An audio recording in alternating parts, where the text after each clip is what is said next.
Desde os primórdios da humanidade, o homem tem contemplado aquele fato inegável de todos, a morte. Pois é, a morte é um enigma e tanto, e tem algumas pessoas que desafiam ela, não fazendo coisas pra morrer ou que causam a morte. Não, nada disso. Algumas pessoas que talvez nem envelheçam e talvez sejam imortais. Por isso eu te mostro 5 dessas pessoas que você não vai acreditar que são imortais. Salve família curiosa, tudo bem? Eu sou o David Wina, seja muito bem-vindo aqui ao canal Grande Curioso. Se você gosta de curiosidades, não esqueça de se inscrever no botão vermelho aqui embaixo e deixar o seu gostei porque ajuda demais. Não esquece também de clicar no sininho, assim você não perde os vídeos todas as semanas. Sem mais delongas, vambora pro vídeo. Número 5, Nicolas Flamel, o alquimista. Ele não saiu do filme aclamado Harry Potter. Ele foi um escrivão, copista e vendedor de livros de sucesso francês que ganhou fama de alquimista após os seus supostos trabalhos de criação da Pedra Filosofal. Casado com Dame Pernelle Flamel, segundo a lenda, ele teria fabricado a Pedra Filosofal, o elixir da longa vida, e realizado a transmutação de metais em ouro por meio de um livro misterioso. Em português também ele é conhecido como Nicolau Flamel. Segundo a lenda, em torno de 1370, Flamel encontrou um antigo livro que continha textos intercalados com desenhos enigmáticos, aparentando ser hieróglifos. A história de sua vida poderia ser resumida na guarda desse livro. Mesmo após muito estudá-lo, Flamel não conseguiria entender do que se tratava. Ainda segundo essa lenda, ele teria encontrado um sábio judeu em uma estrada em Santiago, na Espanha, que fez a tradução do livro, e se tratava de cabala e alquimia, possuindo a fórmula para a Pedra Filosofal. Flamel, a partir de 1380, começou a se dedicar à alquimia prática. Segundo conta-se, ele conseguiu produzir prata em torno de 1382 e depois, finalmente, a transmutação em ouro. Cerca de 10 anos depois do início dos experimentos, ele começou a realizar um grande número de caridade, muitas obras, uma construção de hospitais, igrejas, abrigos e até cemitérios, e decorar com pinturas e esculturas contendo símbolos alquímicos e muito ouro. A lenda, no entanto, conta que na realidade, tanto Flamel quanto a sua esposa não morreram, e que em suas tumbas foram encontradas apenas suas roupas em lugar de seus corpos. Eles teriam vivido graças ao elixir da longa vida, a qual Flamel também teria fabricado antes de morrer. Flamel deixou um testamento escrito ao seu sobrinho em que revelava o segredo que descobrira sobre a alquimia, o Testamento de Nicolas Flamel. Ela foi compilada na França no final dos anos 1750 e publicada em Londres em 1806. O documento original foi escrito de próprio punho por Nicolas Flamel, em um alfabeto codificado e criptografado com 96 letras. Um escrivão parisiense chamado Vater Pernet o copiou e um senhor de Saint-Marc pôde finalmente quebrar o código em 1758.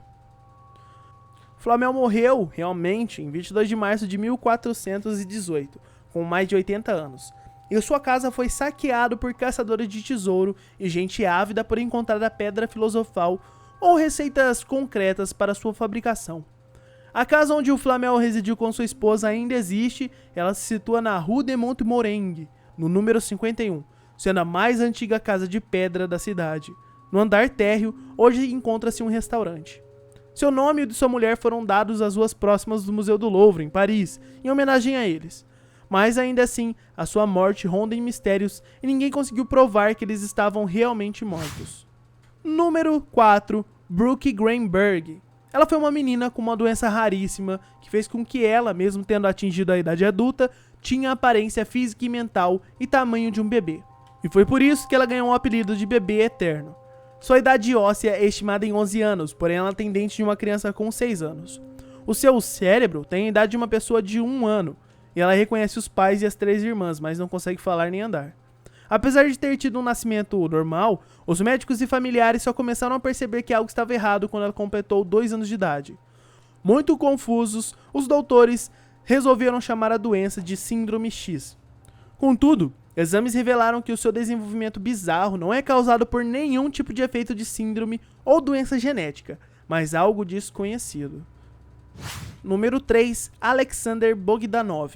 Ele foi um filósofo, economista, médico, escritor de ficção e revolucionário bielorrusso. No ano de 1924, ele iniciou experiências com transfusão sanguínea. as quais ele realizava em si próprio.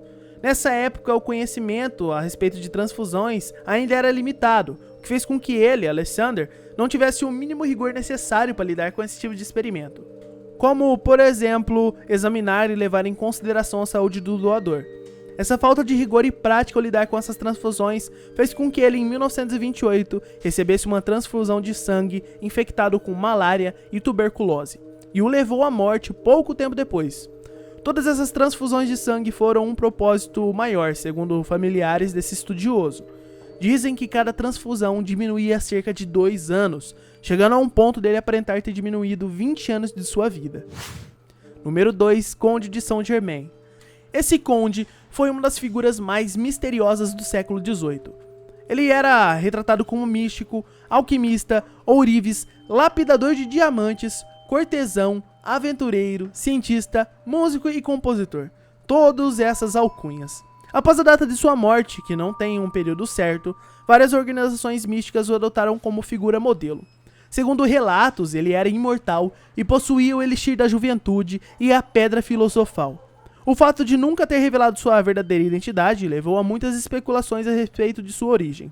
Entre elas, uma especulação aponta que o conde seria filho de Francis II Haxovic, o príncipe da Transilvânia, que na época estava exilado. Outras lendas citam que ele era filho legítimo de Maria Ana de Neuburgo, viúva de Carlos II da Espanha, com um certo conde adaneiro que ela conheceu em Bayonne, no sudeste da França. Alguns historiadores portugueses consideram que ele era filho legítimo do rei Dom João V de Portugal, fruto da ligação com uma freira de Orivelas, o conde do Saint-Germain, ter estudado na Itália, possivelmente como protegido do grão-duque de Angastone. Em 27 de fevereiro de 1784, o conde de Saint-Germain morreu na residência junto à fábrica cedido pelo príncipe Carlos de Hesse-Kassel. Sua morte foi registrada nos canais da igreja de São Nicolau em Eckenford e sepultado no dia 2 de março. No final do século XIX, começaram a aparecer rumores de aparição do conde Saint-Germain. Supostamente, ele teria sido visto em 1835 em Paris e em 1867 em Milão. Adeptos da teosofia foram os proponentes da tal imortalidade do conde, clamando-o como mestre e que ainda estava vivo. Um piloto americano, em 1926, após uma falha mecânica em sua aeronave, fez um pouso forçado em uma das montanhas isoladas no Tibete, e entre os monges que o trataram, relatou que havia um homem estranho que teria dito: "Eu sou o conde de Saint-Germain e em breve voltarei para a França". Tudo isso envolve um grande mistério nunca solucionado. Número 1. Li Xinghuang. Foi um mestre taoísta chinês, herbalista e praticante de Qigong, e que supostamente teria vivido até a idade de 256 anos. Ele afirmava ter nascido em 1736, e alguns registros contestados sugerem 1677. Entretanto, a sua verdadeira data de nascimento nunca foi determinada até o momento, e se ele realmente faleceu com essa idade, ele é declarado até então o ser humano que mais tempo viveu na Terra.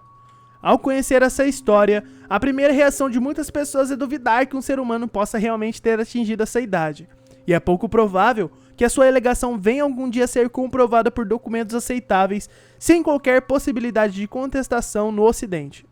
Se o resultado das pesquisas realizadas nos antigos registros oficiais chineses fosse considerado indiscutível, ele seria reconhecido como a pessoa mais longeva com a sua idade atestada por documentos, tendo vivido por mais de 200 anos além do atual recorde documentado.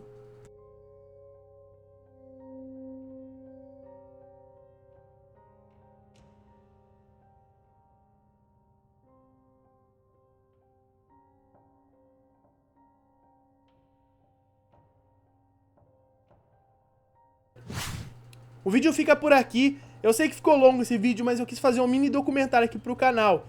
Se você quer escolher o próximo tema, ou quer mais vídeos assim, é só comentar aqui embaixo, ou então me seguir nas redes sociais e comentar por lá, ok? Muito obrigado, eu fico por aqui e falou!